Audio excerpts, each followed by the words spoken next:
Bonjour à toutes et à tous, j'espère que vous allez bien. On se retrouve pour le brief du jeudi 30 mai, il est 6h47.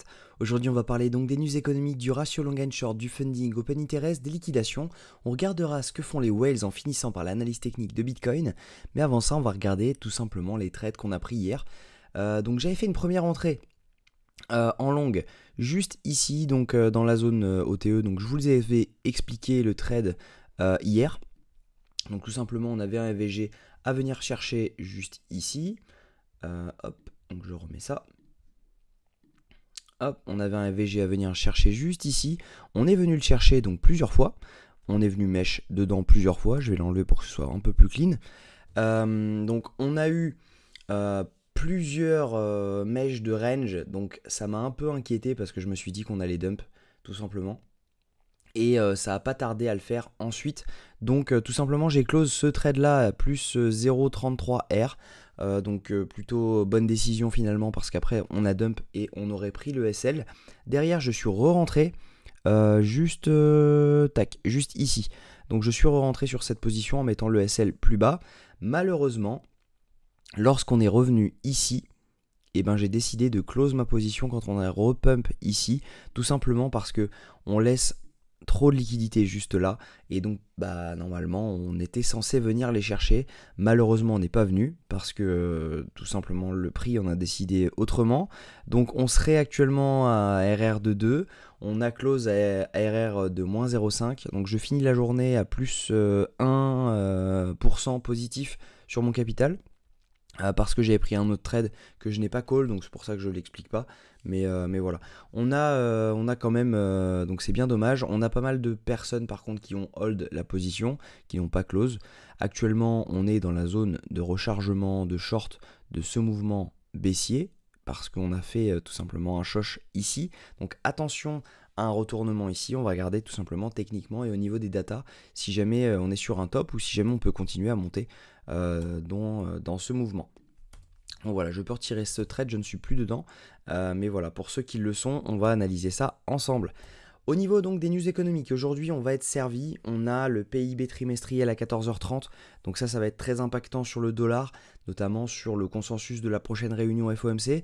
On va également avoir les inscriptions au chômage hebdomadaire, et demain 14h30 ça va être impactant également, étant donné qu'on a le PCE Core qui lui a un impact direct sur l'inflation et par conséquent sur le consensus de la prochaine réunion FOMC.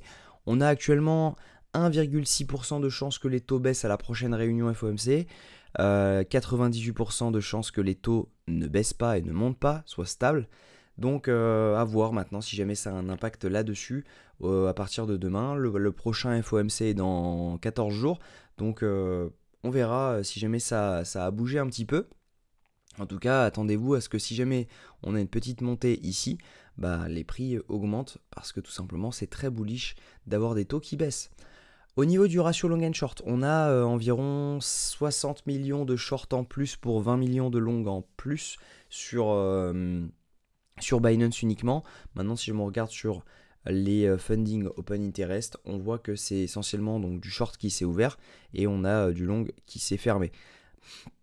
Donc du coup, si jamais on regarde, donc l'open interest est monté énormément sur la journée. C'est un peu ça qui m'a inquiété quand j'ai vu ce range juste ici. Je voyais un range avec un open interest qui monte, un funding qui lui prend une décision baissière, donc il y a forcément plus de short que de long qui s'ouvrent, mais quand même on n'a pas non plus un funding qui fait ça. On a un funding qui quand même range, donc il y a également des longs qui s'ouvrent, donc on avait des liquidations juste en dessous, même si une majorité de liquidations était juste au-dessus. Donc attention quand ça se passe comme ça, parce que tout simplement on ne peut pas vraiment savoir ce qui va se passer, le mieux étant des rebonds de ce type-là. Par exemple un rebond, boum, on revient faire ça, et là on rebond vraiment. Donc voilà, là on a vraiment, on est venu ici, et derrière on a range, on est venu mèche, donc on a liquidé tout ce qu'il y avait là.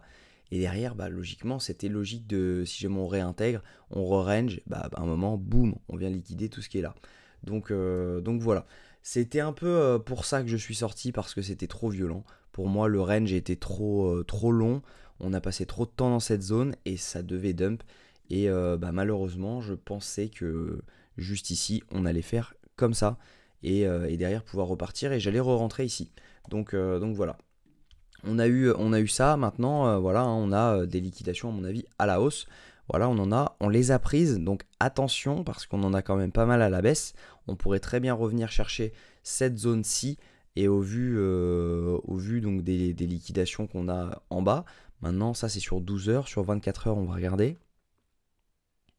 Donc sur 24 heures, on a pas mal de liquidations à la hausse également, autour des 69 300 jusqu'aux 69 500. Ça coïncide avec le scénario que j'avais donné hier, donc pour venir chercher les 69 500. Également, on a pas mal de liquidations à la baisse. Donc attention parce qu'on pourrait très bien faire les 69 500 tout 66. Donc ça, il va falloir y faire attention. Également, donc au niveau des whales, les whales continuent d'accumuler tranquillement sur ce mouvement. Attention à pas voir un mouvement baissier parce que c'est pas non plus des gros achats, mais voilà, on voit que ça accumule progressivement. Les micro whales, elles, sont en train de vendre ce mouvement, tandis que les retails, eux, sont en train de racheter le mouvement. Donc pourquoi pas venir tout simplement faire un mouvement comme ceci, une belle extension, et derrière on peut peut-être redump pour venir chercher toutes ces liquidités et voire même chercher les liquidités qui sont là pour derrière revenir pump. Ça nous donnerait un vrai joli mouvement baissier puis haussier, donc à voir. On va regarder ça donc techniquement. Alors donc techniquement, moi ce que je pense, c'est que actuellement on est soit sur un top juste ici, parce que tout simplement on a liquidé juste au-dessus de ça. Donc, je vais zoomer un peu pour que ce soit plus lisible pour vous. Donc soit on est sur un top parce qu'on a liquidé au-dessus des 68 339 comme je vous l'ai montré au niveau des liquidations, et on peut dump maintenant.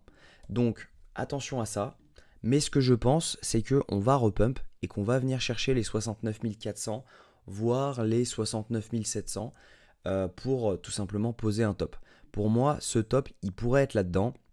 On revient donc chercher cette zone-ci et derrière on revient, si jamais on regarde en échelle un peu plus haute, on va se mettre en 4 heures, si jamais on regarde en échelle un peu plus haute, et derrière on pourrait revenir sur un top pour venir chercher donc la zone OTE daily, voire H4, donc qui se trouve autour des 62 500 $, parce que ça ferait sens de venir faire un truc comme ça, de venir faire ça. Derrière on liquide tout le monde, on revient chercher cette zone de demande qui est juste ici, hop, on revient chercher ça, on mèche sous ses plus bas et derrière on repart. Donc ça pourrait être vraiment intéressant de viser donc les 59 000 voire 60 000 et derrière boum, on peut repartir tranquillement et là on pose un ATH parce qu'on a vraiment beaucoup de liquidations et ici on les a pas prises avant. On les a pas prises avant de repartir. Et si jamais vraiment on posait pas de bottom là-dedans, ce serait autour des 55 000 $. Donc attention à ça, on n'est pas à l'abri de faire un mouvement comme ceci. Moi ce que je pense c'est que je vais poser un short là-dedans, autour des 69 700, 600 $. Et derrière on verra comment ça se passe avec un SL juste au-dessus de cette zone.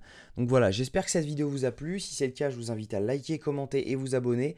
On se retrouve demain à la même heure. Prenez soin de vous.